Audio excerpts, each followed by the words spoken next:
പ്രത്യേകിച്ച് നമുക്കറിയാവുന്ന പോലെ ശ്രീ അൻവർ PV അൻവർ രാജിവെച്ച സമയം, അത് എന്തിനാണ് രാജിവെച്ചത് എന്നുള്ളൊരു ചോദ്യം സാമാന്യ ജനങ്ങളുടെ മനസ്സിൽ നിന്ന് ഉയർന്നു വന്നതാണ്.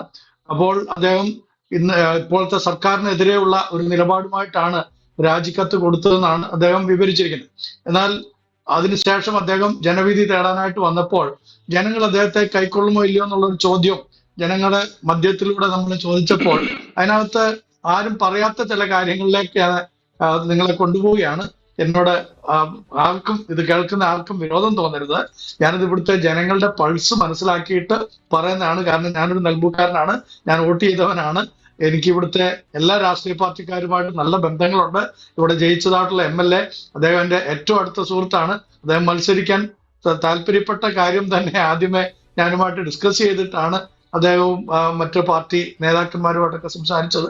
അതുപോലെ തന്നെ മോഹൻ ജോർജ് ആണെങ്കിൽ, അഡ്വക്കേറ്റ് മോഹൻ ജോർജ് ആണെങ്കിൽ എൻ്റെ സീനിയറാണ്. അദ്ദേഹത്തിന്റെ സഹോദരനും ഞാനും സെയിം കാലഘട്ടത്തിൽ കോളേജിൽ പഠിച്ചവരാണ്. അപ്പം എല്ലാ രാഷ്ട്രീയ പാർട്ടിക്കാരുമായിട്ടുള്ള നല്ല ബന്ധങ്ങളും നല്ല എന്താ പറയുക അടുപ്പവും ഉണ്ട്.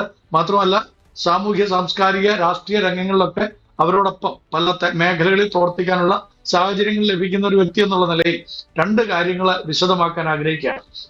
ഈ ഇലക്ഷൻ ഡിക്ലെയർ ചെയ്ത സമയത്ത് ആദ്യമേ എൻ്റെ അടുക്കൽ ഒരു ജമാഅത്തെ ഇസ്ലാമിയിൽ വളരെ സ്ട്രോങ് ആയിട്ട് പ്രവർത്തിക്കുന്ന ഒരു സഹോദരനാണ്, ഒരു മുസ്ലിം സഹോദരൻ വന്നിട്ട് അദ്ദേഹം എന്നോട് പറഞ്ഞു, ഫാദറെ, ഈ പ്രാവശ്യം ഞങ്ങൾ അൻവറിനെയാണ് സപ്പോർട്ട് ചെയ്യാനായിട്ട് പോകുന്നത്. അപ്പൊ ഞാൻ എടുത്തു ചോദിച്ചു, നിങ്ങൾ അൻവറുമായിട്ട് യോജിച്ചു പോകാൻ കഴിയുമോ? അതെ, ഞങ്ങൾ അദ്ദേഹത്തിനാണ് ഞങ്ങളുടെ പിന്തുണ പ്രഖ്യാപിക്കാൻ പോകുന്നത്, അതാണ് നടത്താൻ പോകുന്നത്.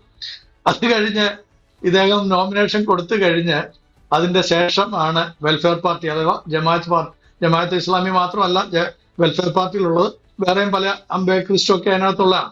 അപ്പൊ അവര് പിന്തുണ പ്രഖ്യാപിച്ച UDF-നാണ്. അപ്പൊ അതിന്റെ വൈരുദ്ധ്യം എന്താണെന്ന് അറിയാൻ വേണ്ടി വീണ്ടും ഞാൻ അവരിൽപ്പെട്ട പല ആളുകളുമായിട്ട്, ഈ ചെറുപ്പക്കാരനടക്കം പല ആളുകളുമായിട്ട് സംസാരിച്ചപ്പോൾ ഒരു കാര്യം എനിക്ക് മനസ്സിലായി. ഇത് UDF-നെ പരാജയപ്പെടുത്താൻ വേണ്ടിയിട്ടൊരു തന്ത്രമായിരുന്നു. എന്താണെന്ന് വെച്ച് കഴിഞ്ഞാൽ ഇവിടെയുള്ള ക്രൈസ്തവ മേഖലയിൽപ്പെട്ട ആളുകൾ, അതുപോലെ ഹൈന്ദവ സഹോദരങ്ങൾ, അവരെല്ലാം തന്നെ ഇപ്പോൾ ജയിച്ചിരിക്കുന്ന MLA-യുമായിട്ട് ഒരു അകലം പാലിക്കാൻ വേണ്ടിയിട്ട് ഇങ്ങനെ ഒരു പാർട്ടിക്കാര് അവർക്ക് അനുകൂലമായ നിലപാടെടുത്തു കഴിഞ്ഞാൽ സ്വാഭാവികമായിട്ട് അവിടുത്തെ ഒരു മത തീവ്രവാദികളുമായിട്ടുള്ള കൂട്ടുകെട്ടുണ്ടാവുന്നു എന്ന പ്രചരണം വരികയും തൽഫലമായിട്ട് ബാക്കിയുള്ള കമ്മ്യൂണിറ്റി എല്ലാം തന്നെ അവരിൽ നിന്ന് അകലുകയും ചെയ്യുമെന്നുള്ള ഒരു പൊളിറ്റിക്കൽ ഗെയിം ആയിരുന്നു വാസ്തവത്തിൽ.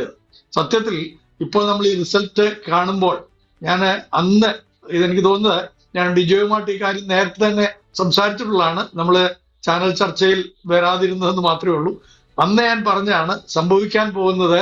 ജമാഅത്തെ ഇസ്ലാമിയും SDPI പോലുള്ള സംഘടനകൾ ശ്രീ PV അൻവറിനായിരിക്കും വോട്ട് കുത്തുക, അല്ലാതെ ശ്രീ ആര്യാടൻ ഷൗക്കത്തിന് അത് ലഭിക്കുകയില്ല എന്ന് ഞാൻ തറപ്പിച്ചു പറഞ്ഞു. കാരണം എനിക്കറിയാം ഇവരുടെ പൾസ്, അദ്ദേഹത്തിന്റെ നിലപാട് എന്താണെന്നുള്ളത് അറിയാം.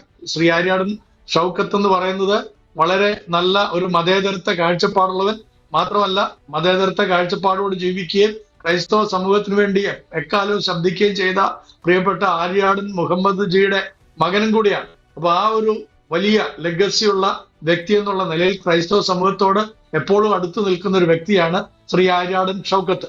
അപ്പൊ അദ്ദേഹത്തെ പിന്തുണയ്ക്കാൻ ഒരു കാരണവശാലും ഈ ജമാഅത്തെ ഇസ്ലാമിക്കോ SDPIക്കോ സാധിക്കുകയില്ല. ഞാനും ഈ രംഗങ്ങളിലൊക്കെ വർക്ക് ചെയ്യുന്ന ആളായതുകൊണ്ട് ഒരു കമ്പാരിസൺ പറയാണ്.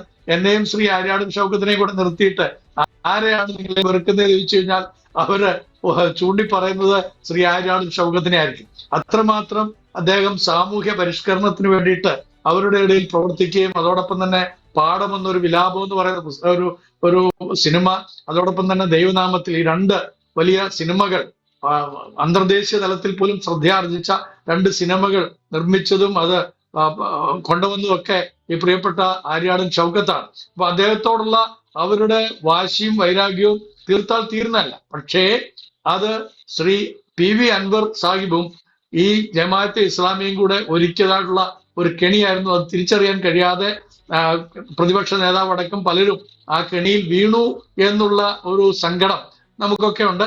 അത് ക്രൈസ്തവ മേഖലയിൽ ഒരു വലിയ ചലനമുണ്ടാക്കി. നമുക്കറിയാവുന്ന പോലെ ഡിജോയുടെ ആവശ്യപ്രകാരം തന്നെ ഗുഡ്നസ് TVക്ക് വേണ്ടിയിട്ട് നമ്മളൊരു ഇന്റർവ്യൂ നമ്മുടെ ബഹുമാനായിരിക്കുന്ന പ്രതിപക്ഷ നേതാവ്, ഞാൻ അദ്ദേഹത്തെ സല്യൂട്ട് ചെയ്യുകയാണ്. കാരണം അദ്ദേഹത്തിന്റെ ഒരു തന്മയത്വം ഈ കാര്യത്തിൽ വളരെ ശക്തമായിട്ടുണ്ടായിരുന്നുകൊണ്ടാണ് ശ്രീ PV അൻവറിനെ മാറ്റി നിർത്താനായിട്ട് ഇടയായിത്തീർന്നതും ഈ വിജയത്തിൽ അദ്ദേഹത്തിന് പങ്കില്ല എന്ന് ലോകത്തിന് മനസ്സിലാക്കി കൊടുക്കാൻ ഇടയായിത്തീർന്നു. വേറെ ആരെങ്കിലും ആയിരുന്നെങ്കിൽ, പ്രതിപക്ഷ നേതാവായിട്ട് മറ്റാരായിരുന്നെങ്കിലും ശ്രീ PV അൻവറുമായിട്ട് യോജിച്ചു പോവുകയും അത് ഒരു പക്ഷെങ്കിൽ ഇവിടുത്തെ കാൻഡിഡേറ്റിന്റെ പരാജയത്തിലേക്ക് നയിക്കുകയും ചെയ്തതിനെ എന്ന് യാതൊരു സംശയമില്ല. ഞാൻ സംസാരിക്കുന്നത് ഒരു നിലമ്പൂർക്കാരനായിട്ടാണ്. നിലമ്പൂരിലെ ജനതയുടെ പൾസ് മനസ്സിലാക്കിക്കൊണ്ടാണ്. ഒരു രാഷ്ട്രീയ നിരീക്ഷകൻ എന്നുള്ള നിലയിലല്ല, ഇവിടുത്തെ സാമാന്യ ജനങ്ങളുടെ മനസ്സ് കൃത്യമായിട്ട് അറിയുന്ന ഒരു വ്യക്തി, അവരോടൊപ്പം സഞ്ചരിക്കുന്ന, താഴേക്കടയിൽ ഉള്ള ആളുകളുമായിട്ട് പോലും സംസാരിക്കുകയും ഇടപെടുകയും അവരുമായിട്ട് ഒരുമിച്ച് ജീവിക്കുകയും ചെയ്യുന്ന ഒരു വ്യക്തി, അവരുടെ എല്ലാവരുടെയും മനസ്സിലെ ആഗ്രഹങ്ങളാണ് ഇപ്പോൾ ഇരിക്കുന്നത്. അപ്പൊ ആ ഒരു ലെവലിൽ UDF-നെ കൊണ്ടെത്തിക്കുക, അല്ലെങ്കിൽ നല്ലൊരു ശക്തമായ നേതൃത്വം കൊടുക്കാൻ ശ്രീ നമ്മുടെ VD സതീശൻ സാറിന് സാധിച്ചു എന്നുള്ള സത്യമാണ്. അദ്ദേഹത്തോട് നമ്മൾ ഇന്റർവ്യൂ ചെയ്തപ്പോൾ ചോദിച്ച ഒരു ചോദ്യം ഇതാണ്: എന്തിനാണ് അങ്ങ് ഈ ജമാഅത്തെ ഇസ്ലാമിയെ ന്യായീകരിക്കാൻ പോയത്? ഉടനെ അദ്ദേഹം പറഞ്ഞ മറുപടി വളരെ വളരെ കൃത്യമായിട്ടുള്ള മറുപടിയാണ് അദ്ദേഹം പറഞ്ഞത്.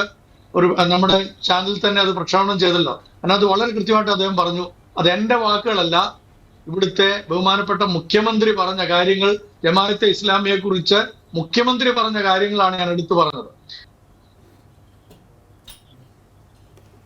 വാക്കുകളായിട്ട് കൊടുത്തു എന്നുള്ളതാണ് അദ്ദേഹത്തിന്റെ പരാമർശം. അപ്പൊ ഒരു കാര്യം നമ്മൾ ഓർക്കണം, ഇവിടെ ഒരുപാട് രാഷ്ട്രീയ ഗെയിംസ് ഇതിന്റെ ഇടയിൽ നടന്നു.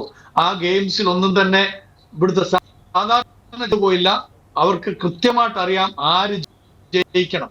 പിടിച്ചതായിട്ടുള്ള ശ്രീ PV അൻവർ പിടിച്ചതായിട്ടുള്ള വോട്ടുകൾ ഒന്നും തന്നെ മതേതരത്വവാദികളുടെ വോട്ടുകളല്ല എന്നുള്ളതും കൂടെ എല്ലാവരും അറിയണം. ശരിക്കും മതേതരവാദികളായിട്ടുള്ള ആളുകളുടെ വോട്ടുകളെല്ലാം തന്നെ ശ്രീ ആര്യാടൻ ഷൗക്കത്തിനും അതുപോലെ ഇടതുപക്ഷത്തിലേക്കും നീങ്ങി എന്നുള്ളതിന് യാതൊരു സംശയമില്ല.